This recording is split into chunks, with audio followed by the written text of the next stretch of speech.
Um, a mentalist is, there's different labels to a mentalist, but the label that I like for mentalist is that it's someone who invokes mystery. There are some mentalists who manipulate people's thoughts and have the ability to hypnotize people, and I like to create mystery and invoke that in people. The mystic element is that the mystic represents seeking truth.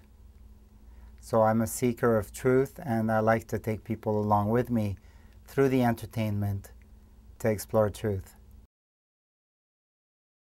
A mentalist is someone who relies more on abilities of the mind, whether it be the reading other people, body language, psychology, influencing their thinking, or some people would say even psychic abilities and abilities to predict the future, whereas a magician will use more props and sleight of hand.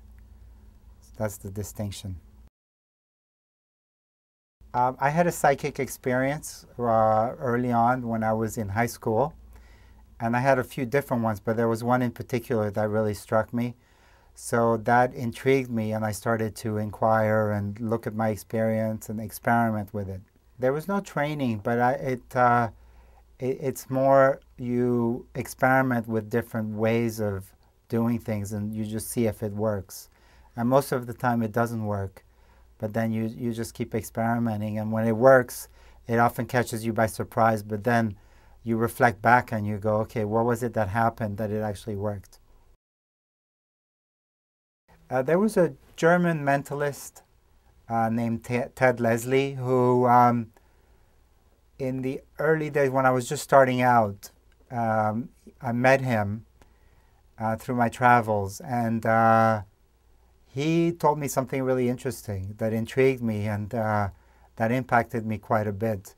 He said that 99% of your success as a mentalist has to do with how you are rather than what you do.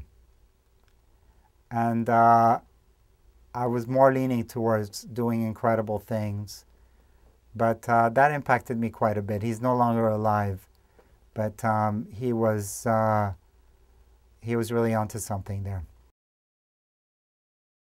Well, I think it brings the inner and the outer together, because I think when one starts in performance, you tend to relate to that you're putting something out. You know, that it's either a skill that you're putting out or a knowledge or an ability that you're putting out. But then you realize that actually what you're really putting out is yourself, and you're also putting out a skill in the performance. But it's a vehicle to put yourself out. And so I learned that early on, because when I started performing, I was actually performing on the streets in Tel Aviv. And so there, I had to put myself into it, because otherwise I wouldn't get much response. You know, if I was just putting out something. And my tendency has been to just play it safe and not to put myself out, but to put out something cool or fancy or impressive. And then I think what I've learned is that, you know, you have an opportunity to put yourself out, and since who we are has boundless depth, then you can always go deeper in putting out who you are, because there's always more.